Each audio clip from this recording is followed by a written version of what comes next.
भक्त ऐसे जाणाचे देही उदास गेले आशापास निवारोणी विषय तो त्यांचा झाला नारायण नावडे जनधन माता पिता निर्वाणी गोविंदा असे मागे पुढे निर्वाणी गोविंदा असे मागे पुढे काहीच साकडे पडवणे दी विषय तो त्यांचा झाला नारायण नावडे जनधन माता पिता तुका म्हणे सत्य कर्म व्हावे साह्य घातलया भय नरका जाणे विषय तो त्यांचा झाला नारायण नावडे जनधन माता पिता विठ्ठल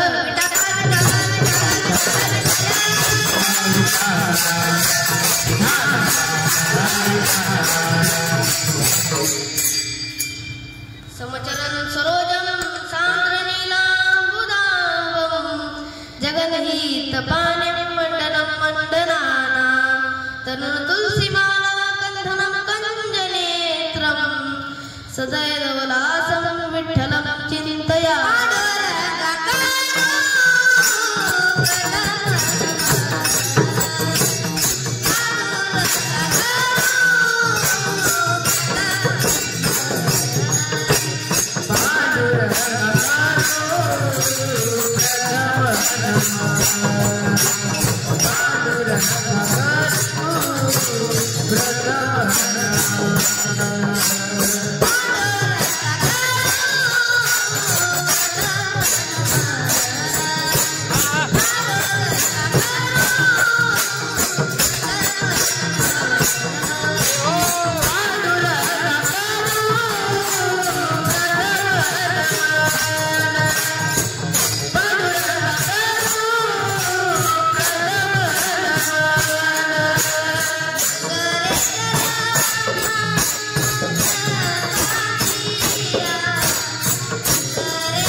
ओम नमो ज्ञानेश्वराय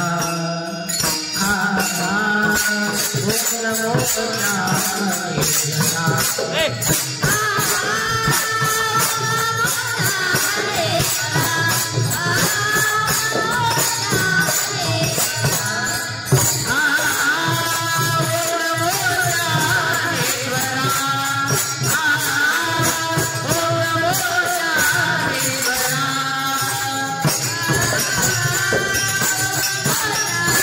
Swara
यांचा सत्याचरणाचा भंग आज सेवेकरता घेतलेला आहे.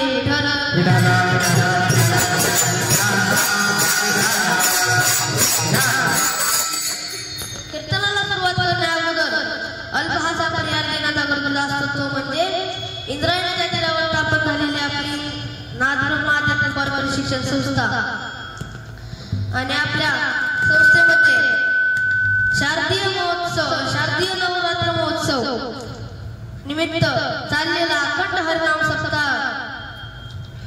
या सप्ताहामधील 6व्या दिवशी कीर्तन रूप सेवा माझ्या वाटेला आली हे माझं परम भाग्य समजतो.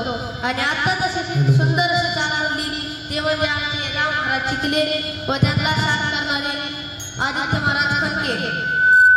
गोड असा तक्वा जाणवला ते म्हणजे शिव महाराजांवर व त्यांना साथ करणारे स्तवन महाराज जोपाडे.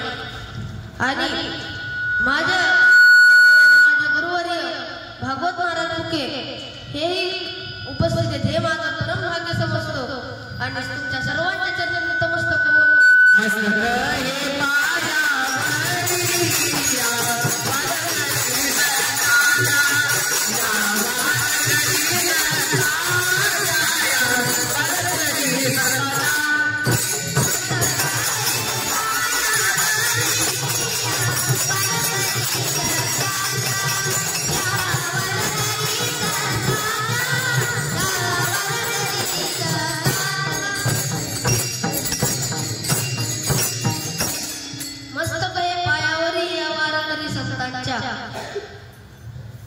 या अभंगामध्ये जगद्गुरु श्री संत तुकोबाराय भक्ताचं वर्णन करतात. भक्त कसे असतात ते तुकोबाराय अभंगाच्या प्रथम चरणात सांगतात. भक्त असे जाणाचे देही उदास गेले आशापासून निवारणे. भक्त कसे असतात ते तुकाराम महाराज सांगतात. भक्त अनपेक्षित असतात. अनपेक्षित भक्त भगवंताला आवडतात. द्रौपदी भक्त आहे परंतु अपेक्षित आहे. ध्रुव बाळ भक्त आहे. उपमन्यू भक्त आहे परंतु अपेक्षित भक्त आहे. एक वेळ धर्मराजा दुर्योधनाबरोबर धृतकर्ण खेळत असताना पांडव हरले. दुर्योधन जिंकला महाराज.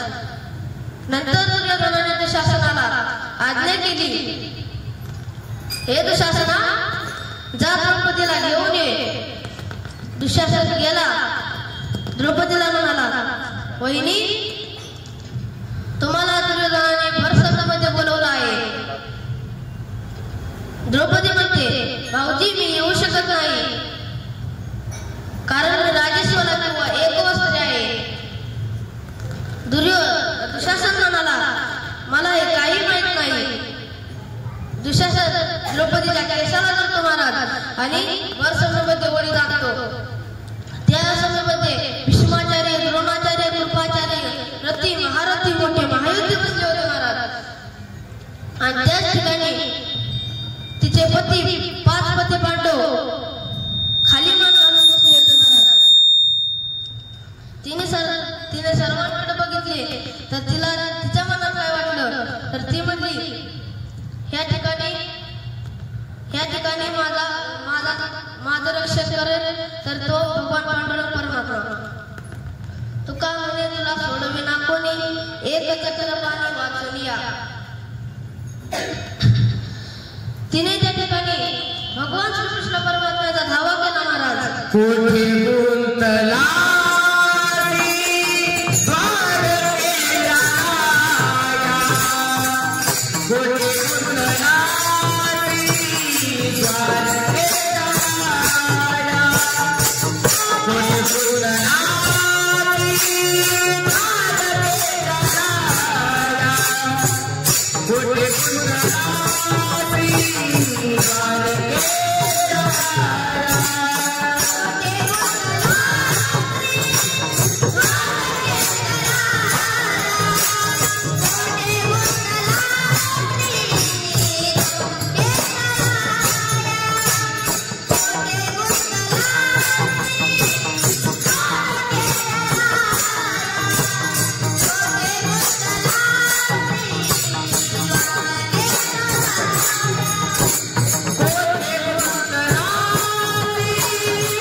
महाराज भगवान श्रीकृष्ण द्वारकेमध्ये जेवत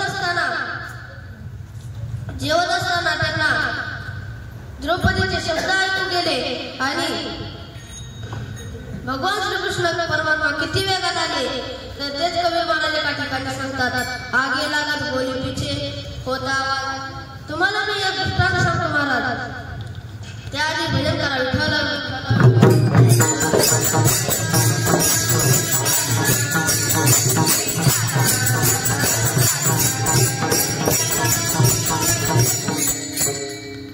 गजेंद्र नावाचा हत्ती महाराज, त्याच्यात कितीतरी हत्तींचं बळ होतं आणि तो एका तळावर स्नान करण्यासाठी दररोज जायचा।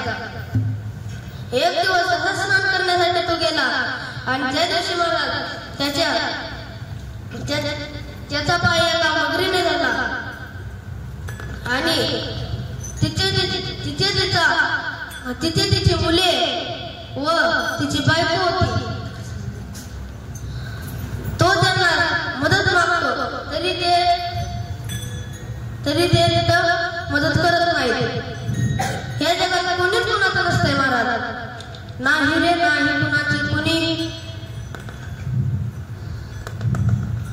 अंती जाशील एक प्राणी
घेतलं आणि वरती आकाशात फेकून म्हणाला, या जगाचा कोणताही मालक असू दे, त्याने ताबडतोब येऊन मला वाचवावं.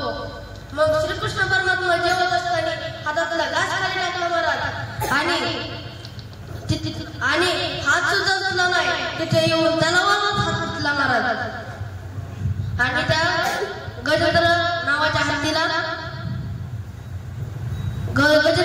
हत्तीचं रक्षण केलं. विठ्ठल विठ्ठल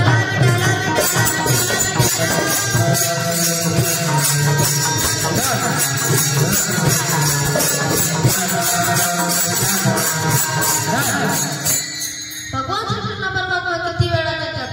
तर आपण जर बंदुकीची फायरिंग केली तर गोळी किती वेळात लागते हो? किती वेळात लागते? एका तासात, अर्ध्या तासात, 15 मिनिटात नाही. तर आज आता इतक्या ताबडतोब त्याच्यापेक्षा अतिवेगाने श्रीकृष्ण परमात्मा निघाले होते. त्या ठिकाणी गरुडाचाही वेग कमी पडला महाराज. मनोवेगापेक्षाही जास्त वेगामध्ये निघाले. त्वरा झाली गरुड टाकी याला मागे द्रौपदीच्या लागे नारायणे. महाराज श्रीकृष्ण परमात्म्याने विचार केला की आपण जर द्रौपदीला साडी द्यायला गेलो तर ते दुष्ट दुराचारी द्रौपदीला साडी नेसू देणार नाही, नेसू देणार नाही.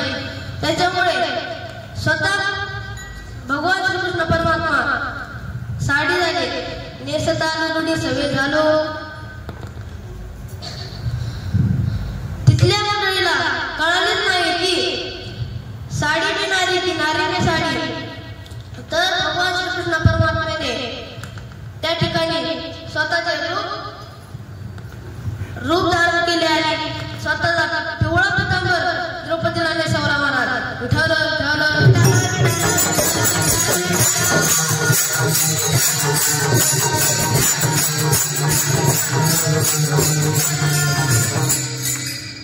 द्रौपदी भक्त होती, अपेक्षित भक्त होती. त्याच्या ठिकाणी साडीची अपेक्षा होती. ध्रुवबाळ भक्त आहे मला, परंतु अपेक्षित भक्त आहे. बापाच्या मांडीसाठी मला एक दिवस काय केलं तर ध्रुवबाळ स्वतःच्या वडिलांच्या मांडीवर बसला असताना त्याच्या सावत्रायाने त्याला उठवलं महाराज. सावत्राया म्हणाले त्याला, ध्रुवबाळा उठ, ही मांडी तुझी नाही माझ्या बाळाची आहे. ध्रुवबाळ महाराज रडत रडत गेला आईकडे आणि आईला म्हणाला, आई सावत्रायाने मला बाबांच्या मांडीवर उठवलं ग. मग त्याची आई म्हणाली तू भगवान पांडुरंग परमात्म्याची तपश्चर्या कर, तुला भगवान पांडुरंग परमात्मा स्वतःची मांडी देईल. त्याच्यानंतर तो मोठ्या अरण्यामध्ये गेला आणि तिथे तपश्चर्या करायला लागला. तपश्चर्या केली महाराज. भगवान पांडुरंग परमात्मा त्याला प्रसन्न झाले. त्याला म्हणले, काय पाहिजे तुला? तर त्याला आढळपती बसवले महाराज. आढळपती ध्रुरू बैसविला,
उपमन्यू भक्त आहे परंतु अपेक्षित भक्त आहे. ध्रुव उपमन्यू सारखा आईला त्याला म्हणायचा, आई मला दूध दे, आई मला दूध दे. गरिबीची परिस्थिती असल्यामुळे ती पिठामध्ये पाणी घालून मला त्याला दूध बनवून द्यायची. दूध बनवून दिल्यानंतर महाराज मोठ्याच्या संगतीत गेल्यानंतर सर्व उत्कृष्टच असते, उत्कृष्ट सगळं असते, उत्कृष्ट सगळं असतं. त्यानंतर विठ्ठल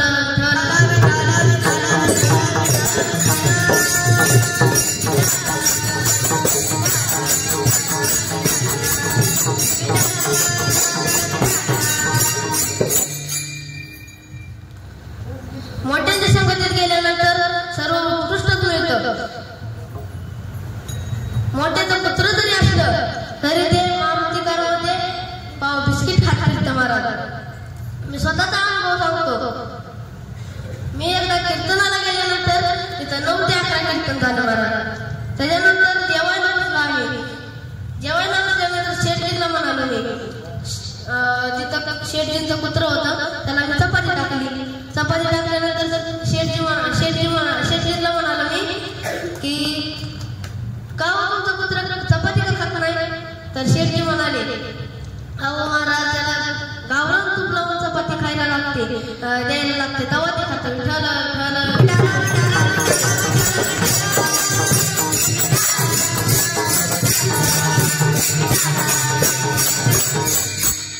सांगण्याचं तात्पर्य असं की पुत्र जरी मोठ्यांच्या संगतीत गेलं तरी ते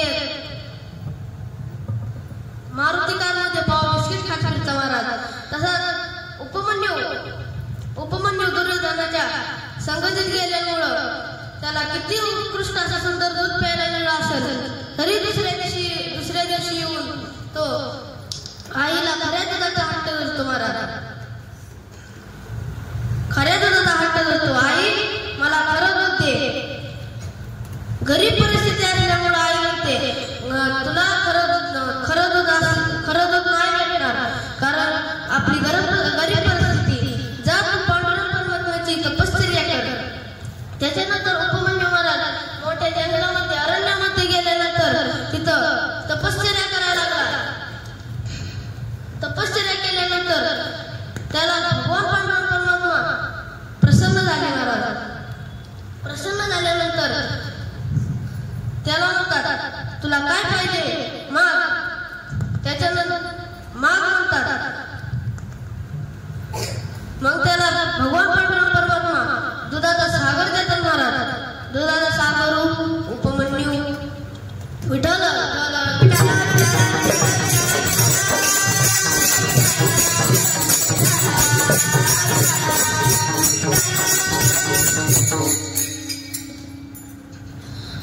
भक्त कशा असतात? अनपेक्षित असतात. अनपेक्षित भक्त भगवंताला आवडतात. गीतेत भगवान भगवंत गीतेत सांगतात अनपेक्ष सुचिर्लक्ष उदासीन गतोपेता सर्वारंभ परित्यागी भक्ती मानस मे प्रिय. माऊली महाविष्णू महाराज यांनी समोर तेच वर्णन करतात. जयाचे ठाई पांडवा अपेक्षेना ही निघावा सुखाची चढावा जयाचे असणे. भगवंताला भक्त कसे आवडतात तर भक्त अनपेक्षित असतात. अनपेक्षित भक्त भगवंताला आवडतात. ते झाले भक्ताचे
भगवंताला भक्त कसे आवडतात. भक्त अनपेक्षित असतात. अनपेक्षित भक्त भगवंताला आवडतात. त्याच भक्तांच्या कामाला भगवंत अजिबात त्रास देत नाही. महाराज पुढारी आमदार खासदार एखाद्याचं लग्न असलं तर पुढारी आमदार खासदार मंत्री फार तर फार लोक वाढण्याचेच काम करतील तरी सुद्धा ते लाजतील. पण आमचा भगवान पांडुरंग परमात्मा तो भक्ताच्या कामात अजिबात लाज धरत नाही. तेच महाराज एका ठिकाणी सांगतात साधवया भक्ती का नाही लाज धरित. महाराज एक वेळेस चोखोबाच्या बहिणीचे पोट दुखू लागले. एक वेळेस चोखोबाच्या बहिणीचे पोट दुखू लागले होते. तेव्हा पोट दुखू लागले तेव्हा चोखोबाची बायको चोखोबारायांना म्हणतात अहो ऐकलं का माझं पोट दुखत आहे. तुम्ही तुमच्या बहिणीला बोलवून आणता का. चोखोबारा म्हणाले आणतो ना. चोखोबारा गेले बहिणीला बोलवायला. बहिणीला बोलवायला जाताना रस्त्यात एका झाडाखाली पांडुरंगाच्या नामचिंतनात दंग झाले. महाराज दंग झाल्यानंतर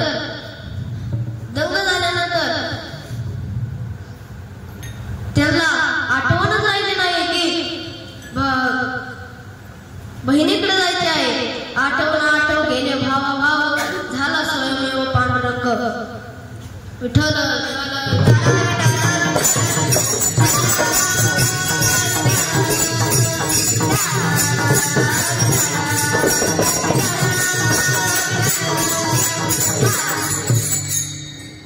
त्यांना आठवणच राहिली नाही महाराज. बहिणीकडे जायचे आहे. नंतर पांडुरंग परमात्म्याला काळजी पडली महाराज. आपल्या भक्ताच्या बायकोचे पोट दुखत आहे. मग भगवान पांडुरंग परमात्म्याने चोखोबारायांच्या बहिणीचे रोग घेतले महाराज. बहिणीचे रोग घेतल्यानंतर अंगावर फाटकी साडी घातली, पायाला चपलीला चिरकुटे गुंडाळे आणि कपाळाला मोठा कुंकवाचा टिळा लावला महाराज. लावल्यानंतर गेले आणि म्हणाले दार वाजवतात. चोखोबाची बाई झाले साराला धरून वहिनी उघडाला हाक मारी. चोखोबारायांच्या बायकोला चोखोबारायण पांडुरंग परमात्मा हाक मारतात. मारल्याच्या नंतर म्हणतात दिसते का मी चोखोबारायांची बहीण. त्याच्यानंतर महाराज एका ठिकाणी सांगतात नटतो येण्याची नटावा विठ्ठल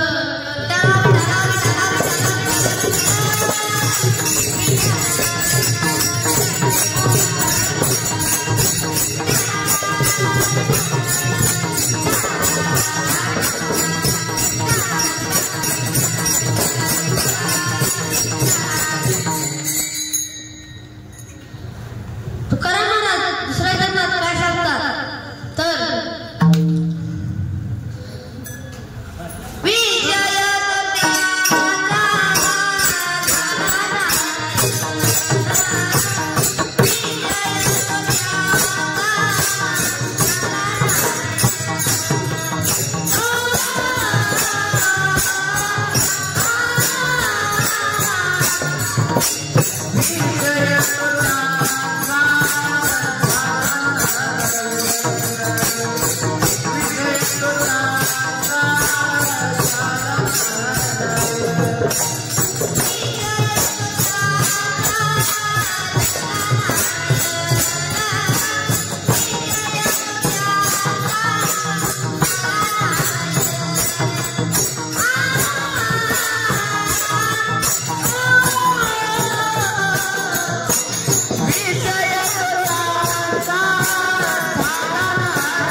विषय त्यांचा झाला नारायण नावडीने बहीण माता पिता.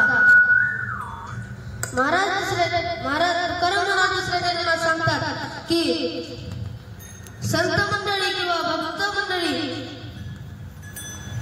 त्यांचा विषय नारायण झालेला असतो,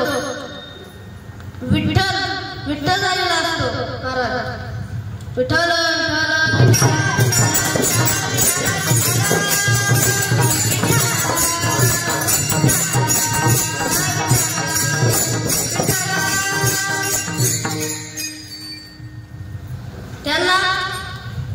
त्यांना धन आवडत नाही, दौलत आवडत नाही, द्रव्य आवडत नाही.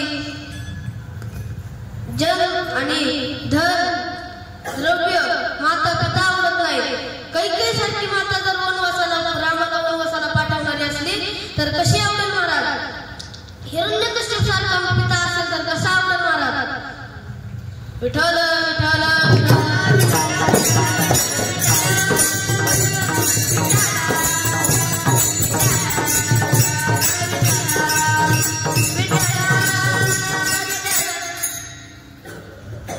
जो भगवान पांडुरंग परमात्मा भक्त अनपेक्षित असतात. अनपेक्षित भक्त भगवंताला आवडतात महाराज. त्यांचा विषय नारायण झालेला असतो आणि त्यांना कशाचीच बेडी नसते. त्यांना कशातच ताकद नसते. ते झाले अभंगाचे तिसरे चरण. निर्वाणी गोविंद से मागे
निर्वाणी गोविंद से मागे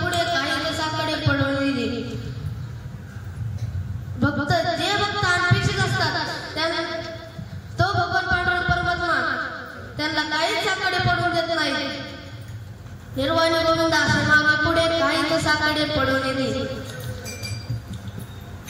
तीन चरण वारकरी संप्रदायाप्रमाणे तीन चरणाचा भावार्थ झालेला आहे. वारकरी संप्रदायाप्रमाणे विठोबाला माहिती भजन करूया. भक्ताच्या सत्यकर्म भक्ताचं सहाय्य करतो. तेच झाले अभंगाचे चौथे चरण. तुका म्हणे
तुका म्हणजे सत्य कर्म व्हावे साई घातली या भयनरका जाणे विषय तो त्यांचा झाला नारायण नावडे जलधर माता पिता तो भगवान पांडुरंग परमात्मा त्या भक्ताच्या सत्य कर्मामध्ये कधीच साकडे पडून देत नाहीत महाराज विठ्ठल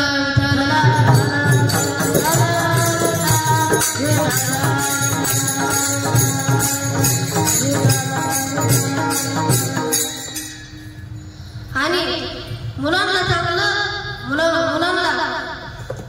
चांगलं हे करा मार्गदर्शन करा महाराज आता आई वडील चांगले नसतात तुम्हाला आई वडिलांचे 4 प्रकार सांगतो महाराज आई वडील वाईट मुले वाईट आई वडील वाईट असले तर मुले वाईट असतात तुम्हाला एक दृष्टांत सांगतो उन्हाळ्याचे दिवस होते महाराज आंब्याला मोर फुटला असताना एक मुलगा आंब्याच्या झाडावर जातो आंबे तोडायला जातो आणि दुरून शेतकरी पाहतो त्याला म्हणतो का रे बाबा आंबे का तोडतोस नेऊ का तुझ्या बापाकडे तो म्हणतो मी ज्या फांदीवर बसलो होतो का त्याच्याच वरच्या फांदीवर माझा बाप बसला होता विठ्ठल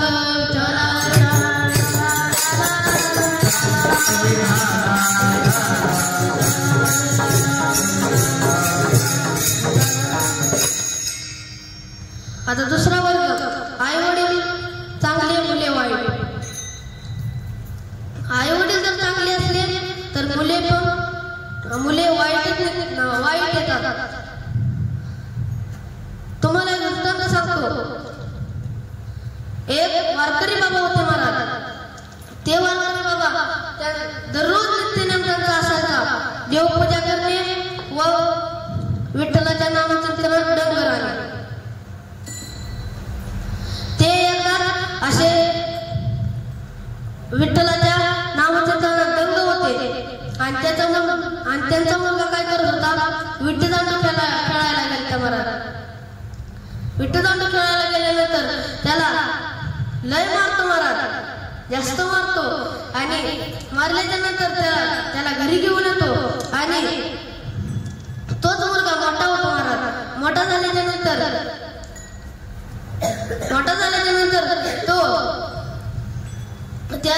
तो रोज विट्टी दांडू तरी खेळायला जायचा त्याच्यामुळे त्याच्या बाबांनी त्याला एका खोलीत कोंडून ठेवलं होतं मला बाहेर त्यांचं भजन चाललं होतं देहाची तिजोरी भक्तीचा ठेवा उघडदार देवा आता उघडदार देवा आतमधून खोलीतून त्याचा भजन सुरू झालं लाकडाची विट्टी लाकडाचा दांडू उघडदार बंडू आता उघडदार बंडू विठ्ठल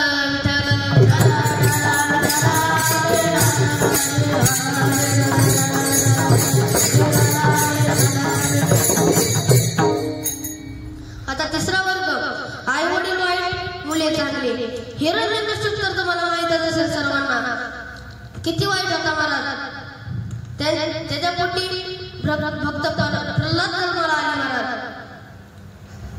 आता चौथा वर्ग आई वडीलही चांगले आणि मुलेही चांगले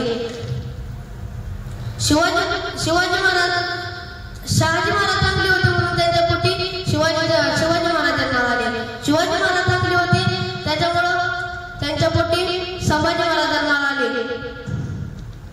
आई वडिलांना मुलांना संस्कार लावणे अगोदर आई वडिलांना संस्कार लावणे अत्यंत गरजेचं असतं महाराज तुम्हाला मी एक दृष्टांत सांगतो त्याआधी भजन करा विठ्ठल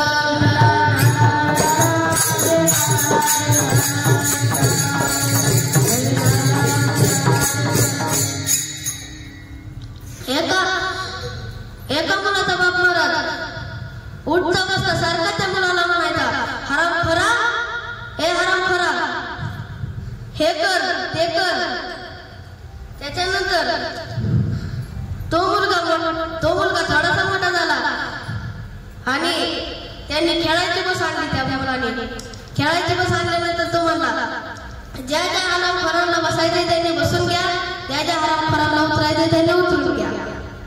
असं म्हटल्यानंतर त्याच्या बापाला आला राग. त्यांनी त्याला मारला आणि त्याची गाडी दिल्लीला आणि तो मुंबईला. विठ्ठल विठ्ठल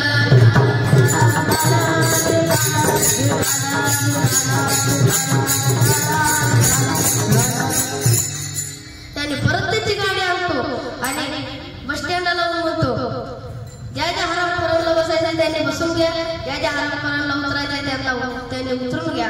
आताच्या का हरामखोरामुळं गाडी 15 मिनिटं लेट झाली. विठ्ठल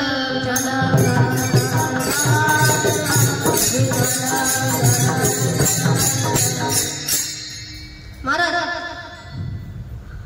मुलांना संस्कार लावण्या अगोदर आई वडिलांना संस्कार असणे अगदी गरजेचं असते महाराज, अगदी गरजेचं असते. आणि गौ मातेची हत्या करू नका महाराज. जाता जाता एवढं सांगतो की गौ मातेची हत्या करू नका. आई वडिलांना वृद्धाश्रम मध्ये टाकू नका महाराज. काय काय आता वृद्धाश्रम मध्ये टाकतात महाराज. वृद्धाश्रम मध्ये आई वडिलांना टाकू नका, त्यांचा घरी सांभाळ करा महाराज. एवढे सांगून मी माझे कीर्तन संपवतो आणि सर्वांच्या चरणी नतमस्तक होऊन गुरुवर्यांच्या चरणी नतमस्तक होऊन सेवेला पूर्ण विराम देतो. ज्ञानेश्वर